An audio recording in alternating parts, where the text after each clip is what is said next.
Assalamualaikum warahmatullahi wabarakatuh. Anak-anak, apa kabar hari ini? Hari ini kita akan belajar materi bab 4 terkait hidup lapang dengan berbagi dengan topik zakat. Zakat ini adalah topik yang sangat penting. Zakat bukan sekedar kewajiban, tetapi juga cara kita membantu sesama dan menjadikan hidup lebih lapang. Dengan alokasi waktu 3 kali 35 menit, kita akan menggali lebih dalam tentang zakat dan bagaimana kita bisa mengaplikasikannya ke dalam kehidupan sehari-hari. Sebelum melanjutkan, Ibu akan memulai dengan memberitahu tujuan pembelajaran yang Ibu harapkan anak-anak akan bisa kuasai di akhir pelajaran ini. Yang pertama yakni terkait menjelaskan pengertian, hukum, dan dalil zakat dengan benar. Yang kedua, membedakan jenis zakat dan mustahiknya dengan benar. Yang ketiga, anak-anak memecahkan masalah sosial sederhana dengan nilai zakat secara tepat. Dan yang terakhir, anak-anak diharap mampu untuk menyimpulkan arti penting zakat dengan benar. Anak-anak, siapa di antara kalian yang pernah ikut orang tuanya membayar zakat fitrah saat bulan puasa? Lalu, apa yang kalian berikan? Dan kepada siapa zakat fitrah tersebut diberikan? Secara bahasa, zakat artinya an-numu atau tumbuh, berkembang. Yang kedua artinya at-tahuru yang berarti bersih. Dan yang terakhir adalah al-barokatu atau berkah.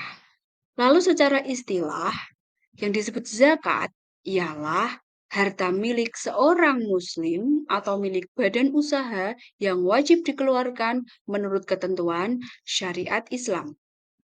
Di Al-Quran terkait zakat, yang pertama ada Quran Surat Al-Baqarah ayat 43. Wa aqimus sholata wa atuz zakata warka'u ma'ar raki'in. Dan dirikanlah sholat, tunaikanlah zakat, dan rukuklah beserta orang-orang yang rukuk. Lalu, dalil yang kedua ada pada Quran Surat At-Taubah ayat 103. Khudh min amwalihim shadaqatan tutahhiruhum wa tuzakkihim biha wa sholli 'alaihim. Inna sholataka sakanun lahum. Wallahu sami'un alim. Ambillah zakat dari sebagian harta mereka. Dengan zakat itu, kamu membersihkan dan mensucikan mereka dan berdoalah untuk mereka. Sesungguhnya doa kamu itu menjadi ketentraman jiwa bagi mereka dan Allah mendengar lagi Maha mengetahui. Sedangkan untuk dalil hadis terkait zakat ada pada hadis riwayat Bukhari Muslim. Bunyal Islamu ala khamsin. Syahadatu an la ilaha illallah wa anna Muhammadar Rasulullah wa iqamus shalah wa ita'uz zakah wa hajjul baiti wa shaumu Ramadan muttafaq alaih. Islam itu dibangun atas dasar 5 perkara. Yang pertama, bersaksi bahwa tiada Tuhan selain Allah dan bahwa Nabi Muhammad adalah utusan Allah. Yang kedua, mendirikan sholat. Kemudian menunaikan zakat, berhaji ke Baitullah, dan berpuasa di bulan Ramadan. Jenis-jenis zakat terbagi menjadi 3. Yang pertama adalah zakat fitrah, yakni zakat wajib yang dikeluarkan oleh setiap individu yang beragama Islam menjelang Idul Fitri sebagai pembersih jiwa. Biasanya berupa makanan pokok seperti beras, gandum, dan lain-lain yang biasa digunakan sebagai makanan pokok di wilayah tersebut. Kemudian yang kedua adalah zakat mal atau zakat harta. Dikeluarkan dari harta kekayaan seperti emas, perak, uang, hasil perdagangan, pertanian, dan peternakan setelah mencapai 1 nisab dan haul. Yang terakhir adalah zakat profesi, yakni zakat yang dikenakan pada penghasilan atau gaji dari pekerjaan yang telah mencapai nisab tertentu dan diambil setiap kali menerima gaji atau secara periodik. Berikutnya, siapa yang berhak menerima zakat? Zakat diberikan kepada mustahik atau orang yang berhak menerima zakat.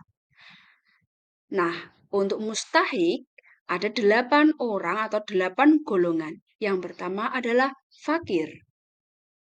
Fakir adalah orang yang hampir tidak memiliki apapun sehingga mereka tidak mampu untuk memenuhi kebutuhan hidup mereka. Yang kedua adalah miskin. Orang miskin adalah orang yang memiliki pekerjaan atau harta, tetapi harta tersebut tidak cukup untuk memenuhi kebutuhan dasar kehidupan. Yang ketiga adalah amil, ialah mereka yang mengumpulkan dan mendistribusikan zakat. Yang keempat adalah mu'alaf, yaitu orang yang baru saja masuk Islam. Yang kelima, rikob atau budak atau hamba sahaya. Yang berikutnya adalah gharim atau mereka yang mempunyai hutang untuk kebutuhan hidup. Kemudian yang ketujuh adalah fisabilillah atau mereka yang berjuang di jalan Allah melalui dakwah dan jihad.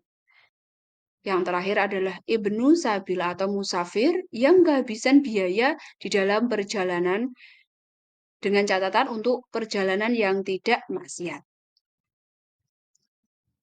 Berikutnya adalah syarat wajib zakat. Syarat wajib zakat adalah syarat-syarat yang apabila terpenuhi, maka kita wajib mengeluarkan zakat. Yang pertama adalah Islam. Yang kedua adalah orang yang merdeka. Yang ketiga adalah milik penuh atau barang yang sudah kita miliki secara sempurna. Yang keempat, haul atau barang yang sudah kita miliki selama 1 tahun. Dan yang terakhir adalah nisab atau sudah mencapai ukuran yang mewajibkan kita untuk mengeluarkan zakat. Kemudian, hikmah dan manfaat apa yang bisa kita ambil terkait materi zakat? Yang pertama adalah pembersihan harta dan jiwa.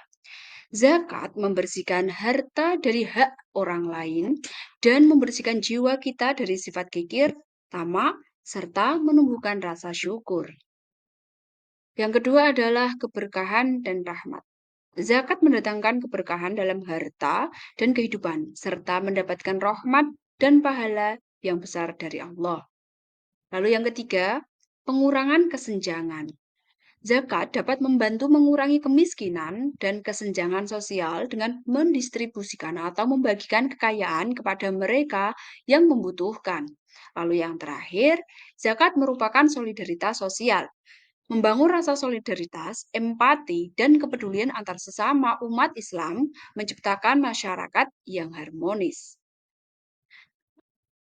Sekian materi hari ini terkait zakat. Terima kasih sudah menyimak. Mari tunaikan zakat untuk keberkahan bersama. Wassalamualaikum warahmatullahi wabarakatuh.